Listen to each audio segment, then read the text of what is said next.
जय माता दी। आप सभी का आपके अपने चैनल ज्योतिष बाई कमला पांडे में हार्दिक स्वागत है। सर्वमंगल मांगल्ये शिवे सर्वार्थ साधिके शरणे त्र्यंबके गौरी नारायणी नमोस्तुते। आज हम बात करेंगे मंगला गौरी व्रत की। जिस तरह से सावन का महीना भगवान शिव को अत्यधिक पसंद है और भगवान की विशेष कृपा प्राप्त की जाती है सोमवार के सावन, और भगवान की विशेष कृपा प्राप्त की जाती है सावन के सोमवार में। ठीक इसी तरह सावन का हर एक दिन बहुत ही महत्वपूर्ण होता है। जो मंगलवार होता है सावन का, वो माँ पार्वती को अत्यधिक प्रिय होता है। इसीलिए सावन के मंगलवार मंगला गौरी का व्रत किया जाता है। सभी जानते हैं माँ गौरी सुख सौभाग्य को देने वाली होती है। स्त्रियों के लिए ये व्रत बहुत ही महत्वपूर्ण होता है और अविवाहित कन्याएं भी अच्छे दाम्पत्य सुख के लिए, योग्य वर की प्राप्ति के लिए इस व्रत को करती हैं। अगर कुंडली में मंगल दोष के कारण समस्याएं हो रही हैं, विवाह नहीं हो रहा है या विवाह हो गया है तो वैवाहिक जीवन में समस्या है, अन्य किसी कारण से तेज ग्रहों के कारण अगर वैवाहिक जीवन में समस्या है, संतान को लेकर के समस्या है, तो महिलाएं इस व्रत को अगर पूर्ण निष्ठा से करती हैं विधि विधान से, तो निश्चित रूप से कहते हैं कि माँ पार्वती उनकी मनोकामना पूरी करती हैं।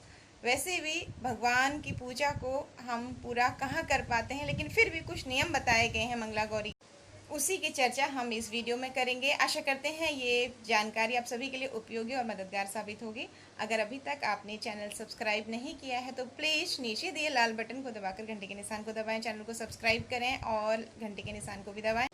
इससे आने वाला वीडियो सबसे पहले आपको मिलेगा। साथ ही हमारे हर महीने की निःशुल्क लाइव सेवाओं का लाभ भी आप ले पाएंगे। जो पिछले आपके लाइव प्रोग्राम के प्रश्न के उत्तर रह गए हैं, शीघ्र ही आपको उसका वीडियो भी मिल जाएगा।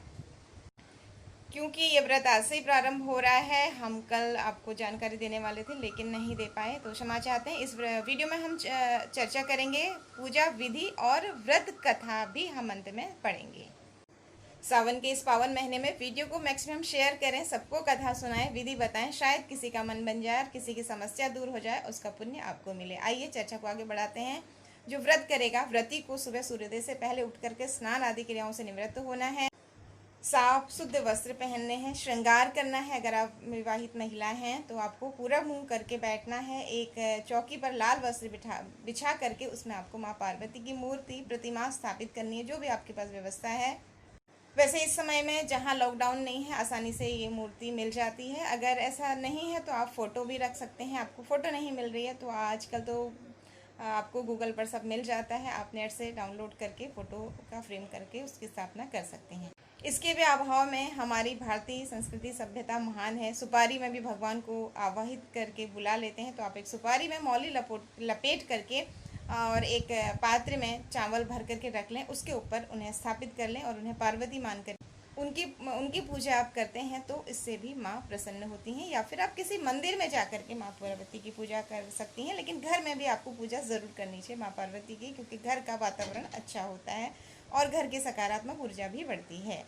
इस तरह से जैसी भी व्यवस्था हो, फोटो हो, मूर्ति हो, या फिर आप स्वयं से तुलसी की मिट्टी से मूर्ति बनाएं, या फिर सुपारी में आप माँ को स्थापित करें घर में और धूप दीप नैवेद्य से पूजा करें। षोडशोपचार पूजन का बहुत अधिक महत्व है। इसमें आपको 16 की संख्या में वस्तुएं माँ को चढ़ानी होती हैं। सारी चीज़ें जैसे श्रृंगार चढ़ाएंगी तो आप कोशिश करें 16 चीज़ ले लें, चूड़ी, बिंदी, काजल, इस तरह से। और फल भी आप 16 की संख्या में चढ़ाएंगे। हो सके तो आप फूल भी 16 की संख्या में मिल सके तो अति उत्तम, लेकिन विशेष तो श्रृंगार और बत्ती और आपका फल, ये 16 की संख्या में चढ़ेंगे।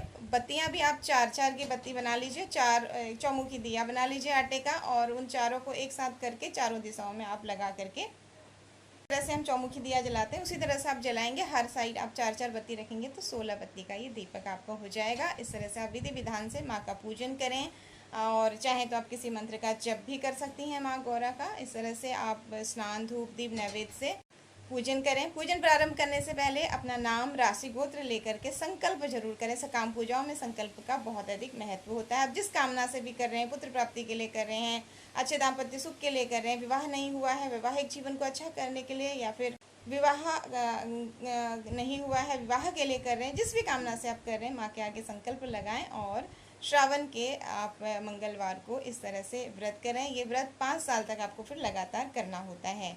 महिलाओं की एक बड़ी समस्या होती है मासिक धर्म के दौरान आपको व्रत तो करना है लेकिन पूजा नहीं करेंगे, पर आपको व्रत नहीं छोड़ना है। किसी अन्य के द्वारा आप पूजन करवा सकती हैं, अन्यथा आप मानसिक पूजन करें उस दिन, लेकिन व्रत आपको नहीं छोड़ना है।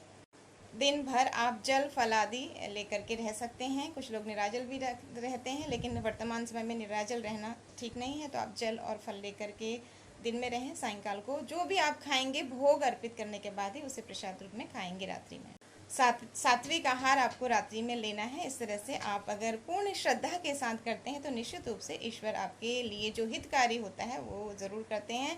इस व्रत के प्रभाव से कहते हैं आपके संतान की संतान भी सुखी रहती है, आपकी पुत्री की पुत्री को भी ये सुख देने वाला होता है, और सौभाग्य के लिए तो होता ही होता है। आइए अब हम व्रत की कथा पढ़ते हैं। बोलिए मंगला गौरा माँ की जय, गौरी माता की जय। कथा प्रारंभ करते हैं। एक समय की बात है, एक शहर में धर्मपाल नाम का एक व्यापारी रहता था। उसकी पत्नी बहुत सुंदर थी और उसके पास काफी संपत्ति भी थी, लेकिन उसकी कोई संतान नहीं होने के कारण वो बहुत दुखी रहता था। ईश्वर की कृपा से उसको एक पुत्र की प्राप्ति हुई, लेकिन वह पुत्र अल्पायु था। उसे यह श्राप मिला हुआ था कि 16 वर्ष की उम्र में सांप के काटने से उसकी मृत्यु हो जाएगी। संयोग से उसकी शादी 16 वर्ष से पहले ही हो गई, और जिसके साथ उसकी शादी हुई उस कन्या की जो माँ थी वो मंगला गौरी का व्रत किया करती थी, और उसने अपनी पुत्री के लिए माँ से प्रार्थना पूजा की हुई थी, जिसके आशीर्वाद से उसकी पुत्री को एक अच्छे दाम्पत्य सुख का वरदान आशीर्वाद प्राप्त था, और वो कभी विधवा नहीं होगी इसका भी आशीर्वाद प्राप्त था। इस वजह से धर्मपाल के पुत्र ने 100 साल तक की लंबी आयु प्राप्त की, और उसको जो श्राप मिला हुआ था उसका निवारण हुआ। इसीलिए सभी विवाहित महिलाएं इस पूजा को करती हैं और गौरी व्रत का पालन करती हैं, जिसके कारण उनका दाम्पत्य जीवन सुखी रहता है और उनके संतानों की आयु भी बनी रहती है। इस व्रत को करने वाली महिला को पूजा में कथा सुनने के बाद 16 की संख्या में प्रसाद और श्रृंगार की सामग्री को ब्राह्मणी को भेंट करना चाहिए। कहीं कहीं सास और ननद को 16 लड्डू देती हैं विवाहित महिला, और उसके बाद ब्राह्मणी को भी प्रसाद देती हैं, और फिर 16 बाती के दीपक से आरती आदि करने के बाद वो इन्हीं प्रसाद से अपना व्रत खोलती हैं, और जब पूर्ण व्रत हो जाते हैं तो विधि विधान से उस मूर्ति का विसर्जन करते हैं। व्रत पूजन के बाद आपको क्षमा याचना जरूर करनी चाहिए। हम चाहे कितने भी विद्वान क्यों ना हो, हमसे त्रुटियां हो ही जाती हैं, और वैसे भी भगवान की पूजा को कौन पूरी कर सकता है, तो क्षमा याचना जरूर करें। पूजा पूर्ण होने के बाद दंडवत प्रणाम करके क्षमा याचना जरूर करें। जय माता दी।